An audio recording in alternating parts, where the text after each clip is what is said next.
जय हो। सुस्वागतम, पधारिए, बैठिए। आप ताली बजा दीजिए।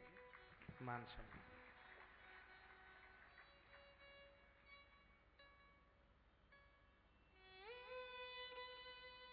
ये कथा तो परमहंसों की है ना, हर अध्याय के पीछे जय जय श्रीमद् भागवते परमहंस संहितायाम लिखा हुआ है। इस विशाल अनुष्ठानों में परमहंसों की कमी नहीं है। परमहंस चल करके आ रहे हैं, अच्छा लग रहा है। हंस वो होता है जो दूध पानी को अलग कर दे। जानते हैं हंस किसे कहते हैं? जो क्षीर और नीर को अलग कर दे वो हंस है। अब परमहंस कौन है? परमहंस कौन है? परमहंस वो है जो कौए को भी हंस बना दे महाराज, जो कोयलों को भी हीरा बना दे, वो परमहंस है। पांडाल परिसर में इन परमहंसों का व्यास गादी से बहुत बहुत मान है, बहुत बहुत। बोलिए बांके बिहारी लाल की जय, कृष्ण कन्हैया लाल की जय। जय जय श्री राधे, जय जय श्री राधे, जय जय श्री राधे श्याम। पुराणाकार वर्णन करना चाहते हैं। भगवान ने गोपियों का मान किया, स्वागत किया और पूछा ब्रूता गमन कारणम, आने का कारण क्या है? आप आए क्यों हैं? गोपियों ने कहा कि पहले तो बांसुरी पर एक एक गोपी को बुलाया और आ गए तो पूछते हो कि आने का कारण? बुलाया तो आपने। भगवान ने कहा देवी और रजन्येसा घोर रूपा घोर सत्व निवेश निसेविता, ऐसी घोर रात्रि में आप चल करके आए हैं। बढ़िया नहीं है आप अपने पतियों को छोड़कर, आप अपनी सासों को छोड़कर, बच्चों को छोड़ करके आए। आपने अपने घर के लिए आप प्रस्थान कीजिए। आप अपने घर के लिए प्रस्थान कीजिए।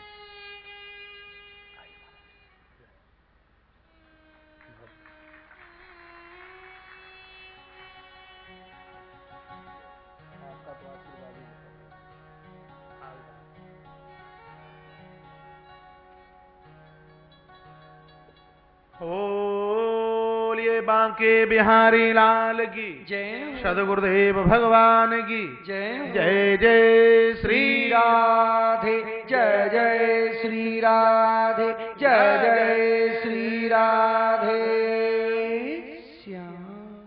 भगवान ने गोपियों को कहा कि आप अपने अपने घर के लिए वापस चले जाइए, प्रस्थान कर जाइए। गोपियां बोली आपने तो ऐसा कर दिया कि भोजन पर पहले कोई किसी को बुला लिया जाए और बाद में कह दिया जाए कि कौन हो, कहां से आए हो। ऐसा ही आपने किया, पहले बुलाया और बुलाने के बाद में बोलते हो क्यों आई हो, कहां से आई हो। हे श्याम सुंदर, इन चरणों में प्राण छोड़ देंगे, आने के बाद जाएंगे नहीं। कृष्ण कहते हैं समझ गया, भर्तु सुश्रूषणम स्त्रीणाम परो धर्मो ये माया। देवियों, पति की सेवा से बढ़कर मां के लिए एक कोई सेवा नहीं है। पातिव्रत आपके जीवन का ओज तेज बहुत बड़ा प्रभाव है, बहुत बड़ी ऊंचाई उतंगता है। पातिव्रत धर्म है। और यदि आधी रात्रि को तुम यहां रात को रुक गई तो तुम्हारे धर्म के ऊपर एक बहुत बड़ा लांछन आ जाएगा। हे देवी, प्रकृति उसके बस में रहती है जिसकी आंख में कभी कोई परपुरुष आकर के नहीं बैठा। बड़े विस्तार से महाराज पातिव्रत धर्म का वर्णन किया। गोपियां कहती हैं मारिए, दुत्कारिए, चाहे सो करिए, जिस दरबार में हम चल करके आइए उस दरबार को छोड़ करके नहीं जाए।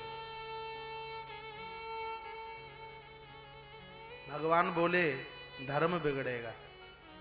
गोपियां बोली धर्म की परिभाषा क्या है? क्या है धर्म का जिसको धारण किया जाता है? धर्म है।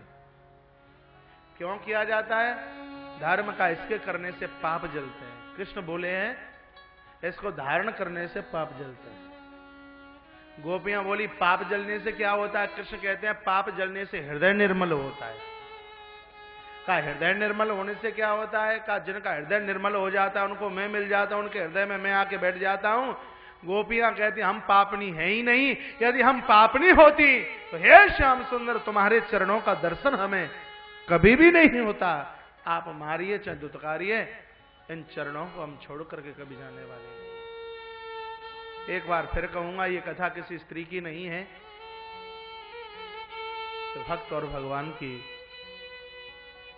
ये जीव और भगवंत की कथा है। ये जीवात्मा जब परमात्मा के पास में जाता है तो ईश्वर इसको टटोल टटोल कर बजा बजा करके देखता है, कहीं इसकी वासना संसार के कार्यों में लिपटी तो नहीं है। भगवान ने देखा, मेवं विभोरहति भवान गदितम निशंसम सत्यज सर्व विषयास तब पाद मूलम गोप्या उचु नाम से संबोधन है। गोपियां कहती हैं कि समस्त विषयों को गोली मारकर हम आए।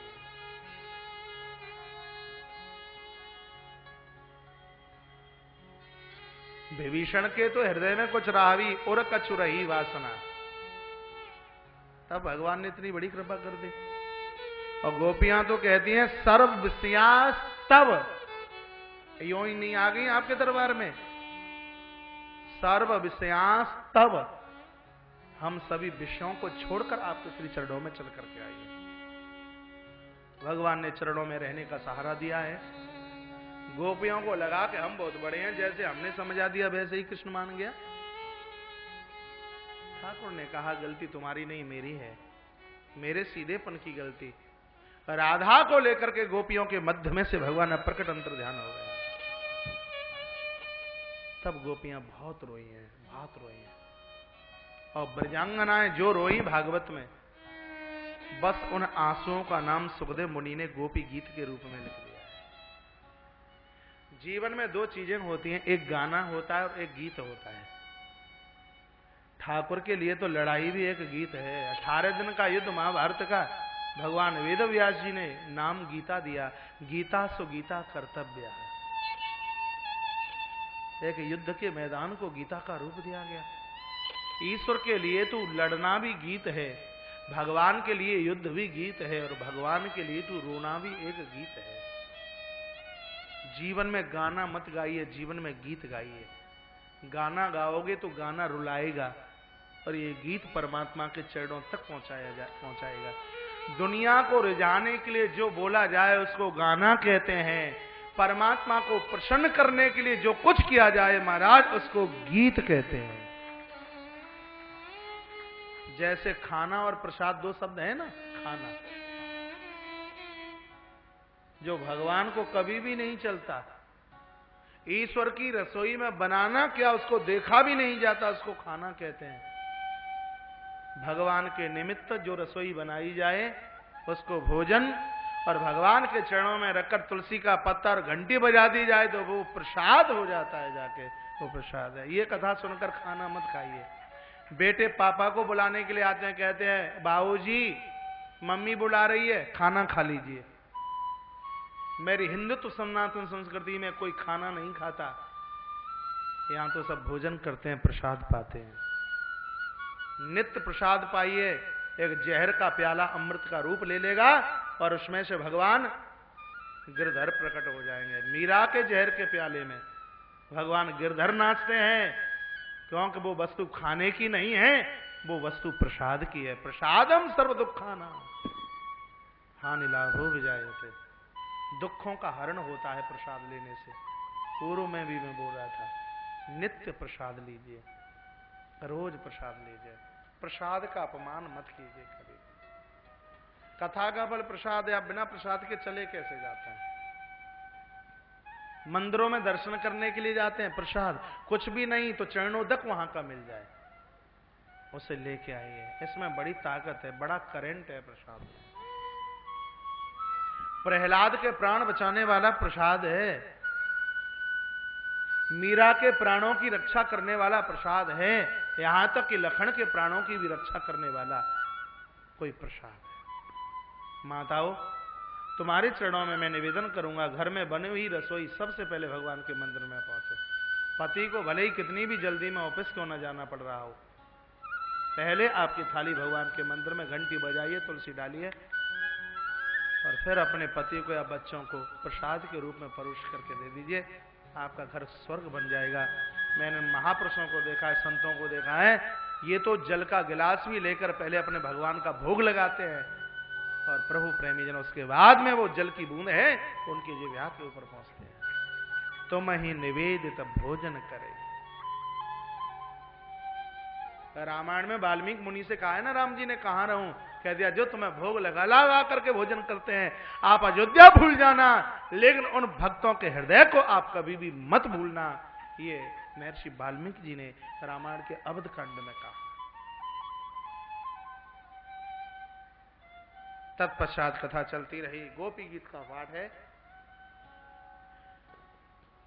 19 श्लोक में भावी गोपी गीत। जयति तेधिकम जन्मना व्रजा श्रूयति इंदिरा सस्वदत्रहि दयति दृश्यताम दीक्षितावका त्वयि धरता सभा स्वाम विचिन्वते सरदुदासयि साधु जात सहा।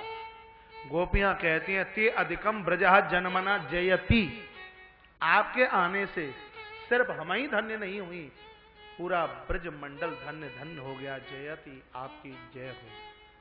ही सस्वदत्र इंदिरा, भाग्यवान ये ब्रज है, साक्षात लक्ष्मी भी अपना धाम छोड़कर इस ब्रज रज में चल करके आ गई है। हे ब्रज वसुंधरा के गौरव, हम तो तुम्हारे ऋणी हैं। हमारी मौत तो बहुत समय पहले हो गई थी। विष जलाप याद ब्याल राक्षसाद वर्ष मारुताद वेद तानुलाद। उस विषैले अघासुर से ही हम तो मर गए होते। यमुना में रहने वाला विषधर काली है, जल का प्रभाव इंद्र का, तृणावृत सकटासुर की मार, पूतना का अतिक्रमण। हे गोविंद, जब जब आपत्ति विपत्तियां आई आप हमारे रक्षक बने हैं, आपने हमारी सहायता की है। गोपाल, हम तुम्हारे बिना नहीं रह सकते। हे श्याम सुंदर, एक बार आप हमें दर्शन दे दीजिए। आप ये सोच रहे होंगे कि तुम्हारा दर्शन करते करते हमारी तृप्ति हो गई होगी। भला कैसे हो जाएगा जब आपकी कथा सुनते सुनते तृप्ति नहीं होती। तब कथामृतम तप्त जीवनम कभी भीड़ितम कलमसापः। समय कम है, यात्रा ज्यादा है, नहीं तो कई दिन तक शायद गोपी गीत के ऊपर कथा। बालाघाट जिले की जगह पड़ती है दमोह।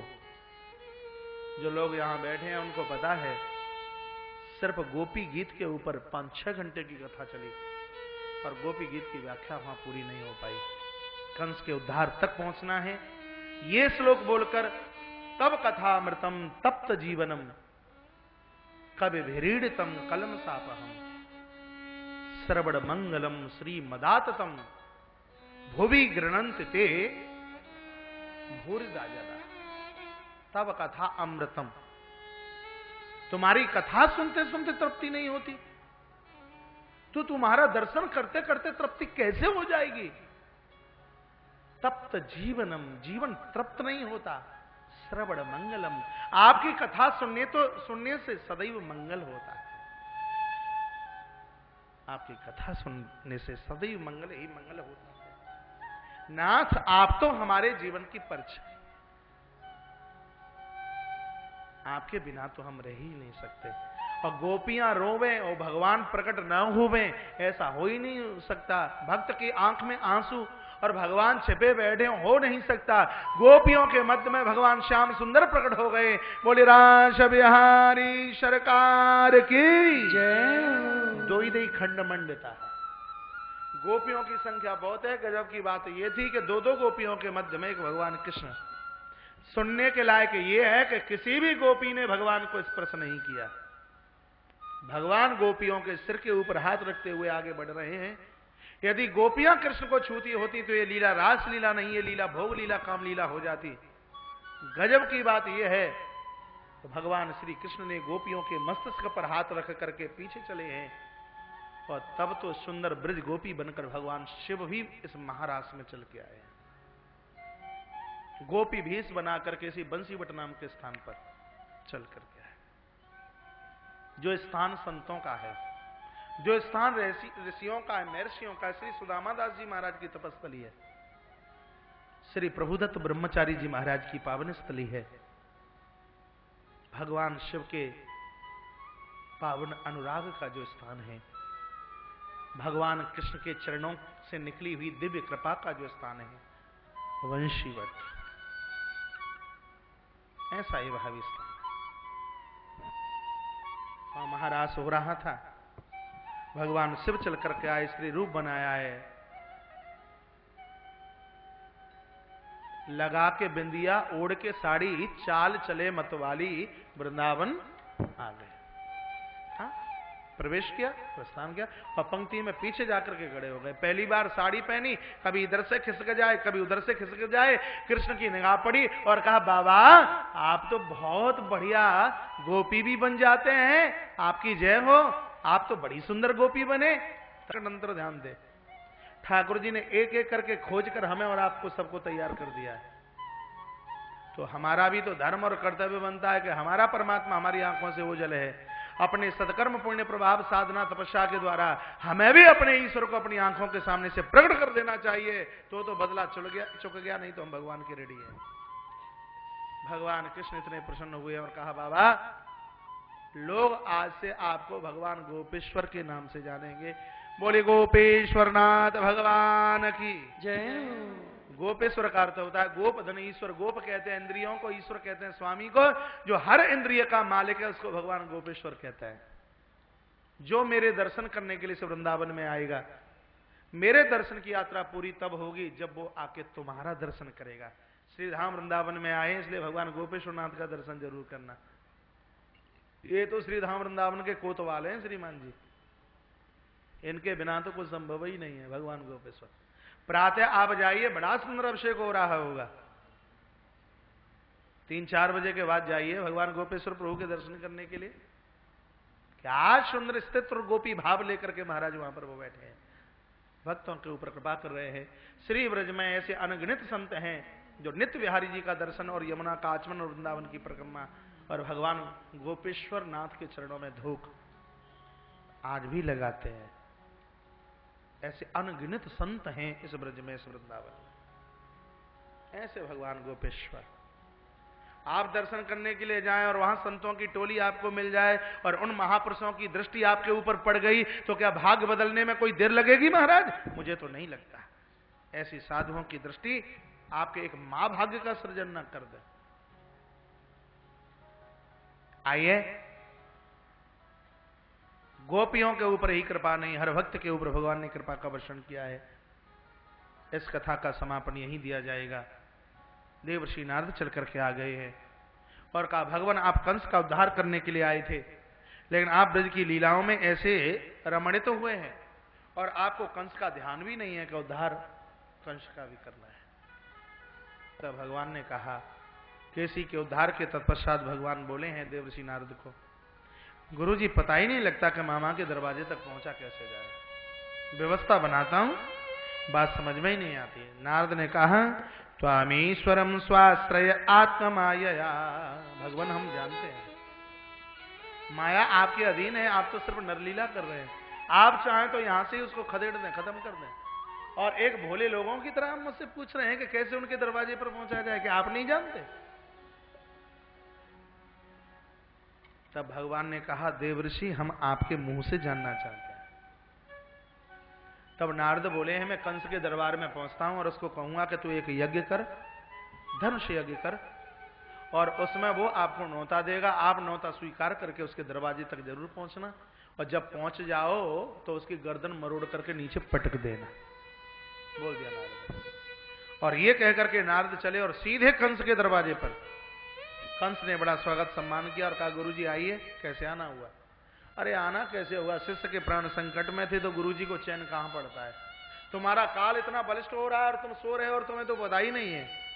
कंस ने कहा कि मैंने मारने की बड़ी कोशिश की, लेकिन नाक में नकेल डाल दी, इन बच्चों ने मरने में ही नहीं आते, पता नहीं क्या करूं, बात समझ में नहीं आती। नारद ने कहा, उपाय मैं बता देता हूं, अच्छा लगे तो। कहा, गुरुजी आपकी तो मैं हर बात मानता हूं।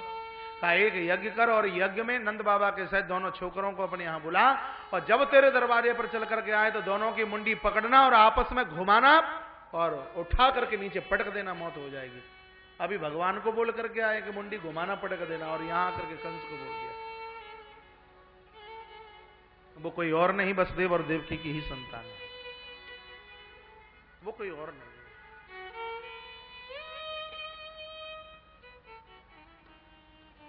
देवर्षि नारद ऐसा कहकर के चले गए हैं। अब यहां कंस विचार में पड़ गया कि कैसे बुलाया जाए। इसने एक चिट्ठी लिखी है कृष्ण के लिए और महात्मा अक्रूर के हाथों से वो चिट्ठी भेजी जा रही है। कथा के माध्यम से सुनना है। कंस जीव है और कृष्ण काल है। ये काल आज तक अपनी तरफ से कभी किसी को मारने के लिए नहीं गया। ये लोग अपने हाथ से कुकर्मों की चिट्ठी लिखकर भगवान को तो प्रेरित करते हैं कि हमारा गला घोंट जाइए। जब तक कंस की चिट्ठी नहीं गई तब तक कृष्ण इसको मारने के लिए नहीं आए। कथा यही तो सिद्धांत देना चाहती है कि ईश्वर अपनी तरफ से कभी किसी को मारने के लिए नहीं जाता। अधर्मों की, बुरे कर्मों की, बुरे आचरणों की चिट्ठियां ये लोग ईश्वर के पास में भेजते हैं। कथा यही तो कह रही है। अपनी तरफ से कृष्ण नहीं गए इसको मारने के लिए। चिट्ठी लिखी, अक्रूर के पास पहुंच गया। अक्रूर को मारने की धमकी दी है। कहा प्रभात होते ही चले जाना श्री वृंदावन, और ऐसा न करोगे तो मेरी तलवार के नीचे का तुम्हें ग्रास बनना पड़ेगा, भोजन बनना पड़ेगा। कृष्ण को तो कोई अक्रूर ही ला सकता है और किसी की ताकत की बात नहीं है। अक्रूर कौन है लिखने लायक बात है। श्री चारुदत्त जी जोशी और भैया नादी वर्मा, CL वर्मा,